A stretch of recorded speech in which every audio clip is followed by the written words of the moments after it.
अस्सलाम वालेकुम my dear students, I hope all you fine. तो बच्चों, हम पढ़ रहे थे फार्मेसी इंडस्ट्री।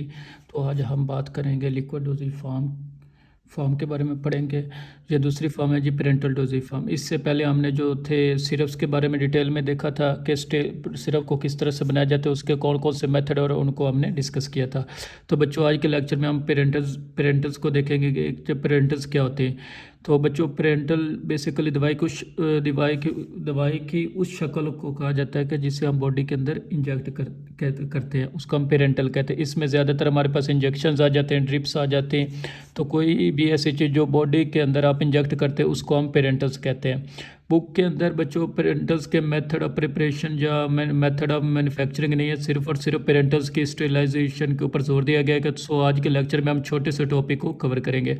सबसे पहले जी, पेरेंटल डोजेज फॉर्म क्या होती है। A dosage form that is injected intravenously, ऐसी दवाई की शक्ल जिसको आप किसी के अंदर रग के अंदर लगाते हैं, वेन के अंदर लगाते हैं, उसको इंटरवीनस कहते हैं। वेंस कहाँ होती है? वेंस जो है, जो अगर हम स्किन की बात करें तो हमारी स्किन के ऊपर जो हमें ब्लू कलर की नज़र है, ये सारी की सारी क्या है जी? वेंस है। ये वेंस जो है, जो हमारी बॉडी के सरफेस के ऊपर प्रॉपर नज़र आती है, और इसके अंदर भी जो इंजेक्शन होते हैं वो इंजेक्ट किया जाता है। ये थोड़ा सा पेनफुल प्रोसीजर होता है, क्योंकि इसमें जो आपके पास ड्रग है वो डायरेक्ट आपके ब्लड के अंदर जाती है। फिर आता है जी इंट्रामस्कुलरली भी इंजेक्शन होते हैं, इनको हम IM इंजेक्शन भी कहते हैं। ये इंजेक्शन मसल्स के अंदर लगाए जाते हैं, जो हमारे जो स्केलेटल मसल्स हैं, जो हमारे खासतौर पर शोल्डर के मसल्स जिनको हम डेल्टॉइड मसल कहते हैं, यहाँ पर लगाए जाते हैं। और हमारे जो हिप मसल्स होते हैं, वहाँ पे भी ये इंजेक्शन लगाए जाते हैं। इससे जो है हमारी जो ड्रग है वो हमारे मसल्स के अंदर जाते हैं। फिर बच्चों होता है सबकुटेनियस क्या होता है? जो हमारी जो स्किन है, स्किन की 3 लेयर होती है। जो पहली लेयर उसको एपिडर्मिस कहते हैं, दरमियानी लेयर को हम डर्मिस कहते हैं, और जो सबसे नेचुरल लेयर होती है स्किन की, उसको हम सबकुटेनियस या फिर एपोडर्मिस कहते हैं। ठीक हो गया। जो इंजेक्शन जो वो स्किन के दूसरी लेयर में भी लगाए जाते हैं, उनको इंटरडर्मल भी कहा जाता है। इसके अलावा स्किन के 3rd लेयर में भी इंजेक्शन लगाए जाते हैं, जिनको हम सबकुटेनियस इंजेक्शंस कहते हैं। ऐसे कोई भी इंजेक्शन की शक्ल जिसको आप चाहे वेन में लगाएं, या रग में लगा रहे हैं, या मसल में लगा रहे हैं, या उसको आप स्किन की किसी भी लेयर में लगा रहे हैं, या किसी भी दूसरे रूट से लगा रहे हैं। फॉर एग्जाम्पल, आप उसको आर्टरीज के अंदर लगा रहे हैं, आप उसको जॉइंट्स के अंदर लगा रहे हैं, तो जिसमें आपने सिरिंज का इस्तेमाल कर लिया है, सुई का इस्तेमाल कर लिया, उसको हम क्या कहते हैं जी? उसको हम पेरेंटल रूट कहते हैं। These dosage form must be free from microorganisms। ये जो दवाइयाँ बच्चों बनाते हैं, ये जो अपने बॉडी के अंदर इंजेक्ट करनी होती हैं, इनको हम हमेशा जरासीम से हमेशा बनाए जाते हैं। इनमें बिल्कुल भी चांस नहीं है कि आपकी प्रिपरेशन में कोई जरासीम मौजूद हो। ये जो इंजेक्शंस होते हैं, ये 100% जरासीम से फ्री होते हैं, इसलिए हम इनको पैरोजेंस फ्री भी कहते हैं। पैरोजेंस बेसिकली वो केमिकल होते हैं जो कि हमारी बॉडी के अंदर जब एंटर्स होता है तो हमारे एपोथैलेमस पर जाकर अटैक करता है। एपोथैलेमस हमारे ब्रेन का ब्रेन का एक हिस्सा होता है जो कि हमारे टेम्परेचर को रेगुलेट करता है। जब भी पैरोजन हमारी बॉडी के अंदर एंटर होते हैं, ये हमारे एपोथैलेमस पर अटैक करते हैं, एपोथैलेमस को डिस्टर्ब करते हैं। लिहाजा जो हमारा एपोथैलेमस है वो हमारी बॉडी के टेम्परेचर को 37 डिग्री सेंटीग्रेड पर मेंटेन नहीं कर पा रहा होता। जब आपका टेम्परेचर 37 डिग्री पर मेंटेन नहीं होता तो उससे फिर आपको बुखार हो जाता। ऐसी कोई भी इंजेक्शन जिनको लगाने से पेशेंट को बुखार हो जाए, उसका मतलब है कि जो उसके अंदर किसी न किसी किस्म का कोई जरासीम या पैरोजन फ्री मौजूद है। लिहाजा इंजेक्शन को बनाते हुए इस चीज़ को आपने मेक श्योर करना है कि वो मुकम्मल तौर पर बच्चों अपना माइक्रो ऑर्गेनिज्म से पाक आलूदगी के कोई चांस ना हो। ठीक हो गया। जबकि जो आपके ओरल डोजेज फॉर्म होते हैं, चाहे वो टैबलेट्स है, सिरप है, कैप्सूल हैं, उनके अंदर थोड़ा बहुत अगर अपना पैरोजन मौजूद है या माइक्रो ऑर्गेनिज्म मौजूद है तो वो बॉडी को इतना नुकसान नहीं पहुंचाते जितना कि उस टाइम नुकसान पहुंचे जब किसी भी जरासीम वाली दवाई को डायरेक्ट खून के अंदर या रगों में उतार लेते हैं। मोस्ट कॉमन जो इंजेक्शन की फॉर्म में दवाइयाँ इस्तेमाल करते हैं वो या तो इंजेक्शन होते हैं बच्चों। इंजेक्शन वेन में भी लगते हैं, मसल्स में लगते हैं, आर्टरीज में भी लग सकते हैं, हमारी रीढ़ की हड्डी में भी लग सकते हैं।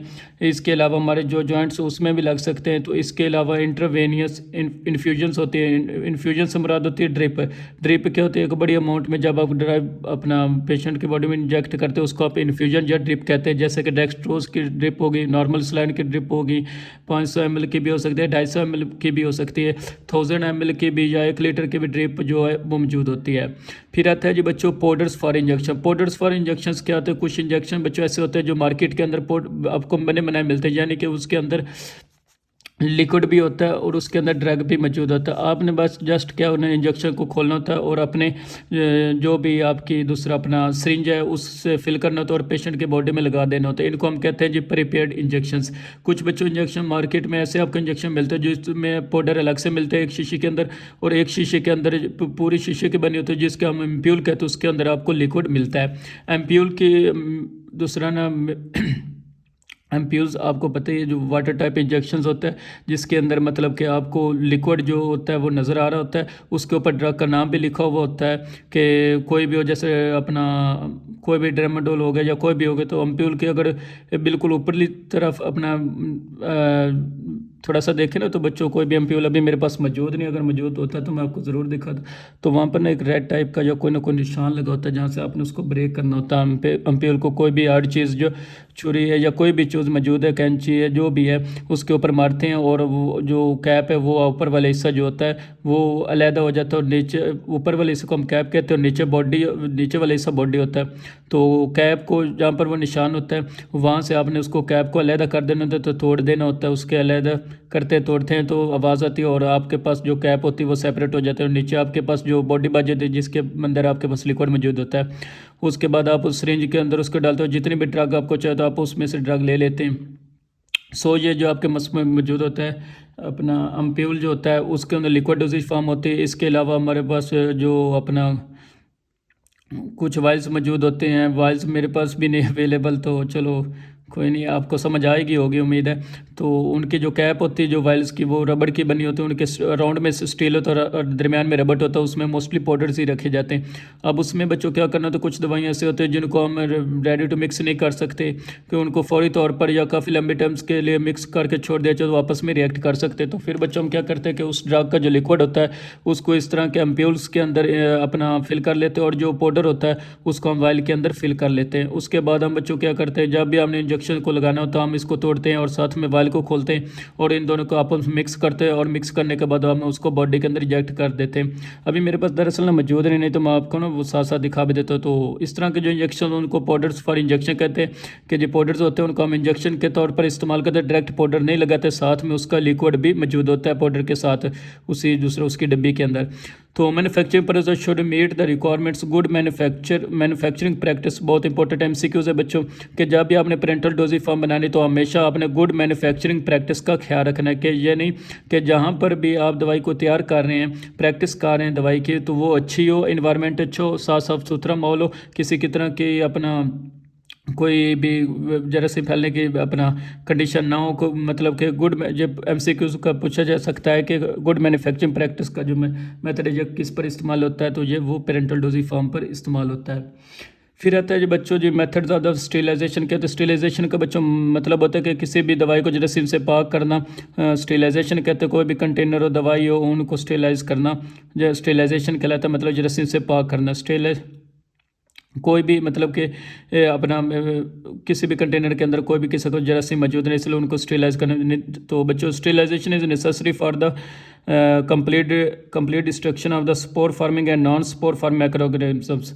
माइक्रो ऑर्गेनिज्म से बच्चों मुराद होता है कि अपना जरासीम वगैरह, मतलब कि bacteria, non bacteria, negative bacteria, अपना पॉजिटिव बैक्टीरिया, जो कोई भी माइक्रो ऑर्गेनिज्म, जो चाहे वह आपके पास अंडे वाले छोटे जरासीम मौजूद हो या बड़े जरासीम मौजूद हो, आपके इस प्रोडक्ट के अंदर किसी किस्म के भी माइक्रो ऑर्गेनिज्म मौजूद नहीं होने चाहिए।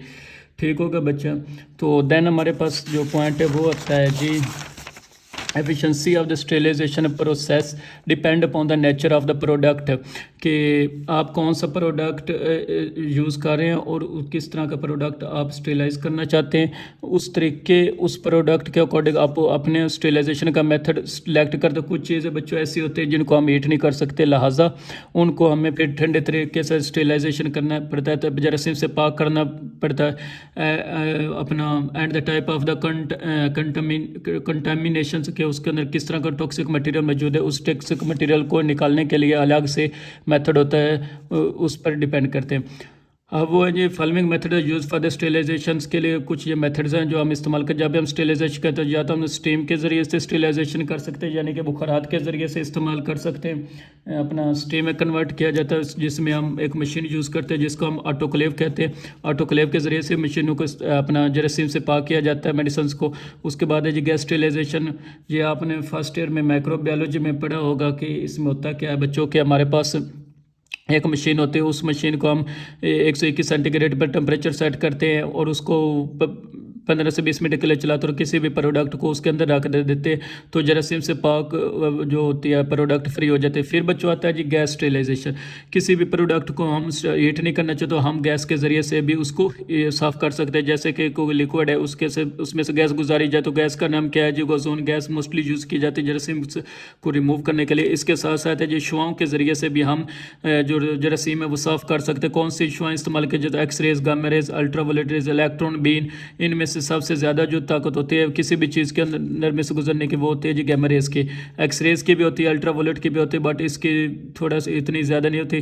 तो रेडिएशन जो है वो उनको क्लोड इंसुलेशन भी कहते हैं। इसके ज़रिए से हीट इस्तेमाल नहीं होते और जरासीम जो होते हैं वो ईजिली रिमूव हो जाते हैं। बट रेडिएशन को रीड करना रेडियोलॉजिस्ट का काम होता है, ये आम बंदा नहीं कर सकता।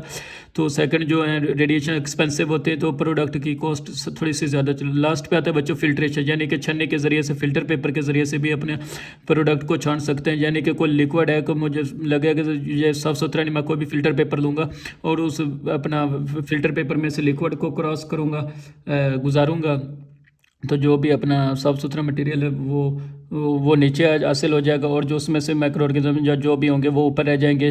तो और इसके बाद मैं उस प्रोडक्ट इस्तेमाल कर पेशेंट के बॉडी के अंदर इंजेक्ट कर दूंगा। तो बच्चों ये एक छोटा सा टॉपिक था जो हमने क्लियर किया है। तो आई होप कि आपको ये समझ आ गया होगा। अगर कोई पॉइंट मिस हो गया हो तो मुझे बता देना, कमेंट सेक्शन में बता देना। इंशाल्लाह नेक्स्ट टाइम पढ़ेंगे, तब तक के लिए इजाज़त दीजिए। अल्लाह हाफिज़।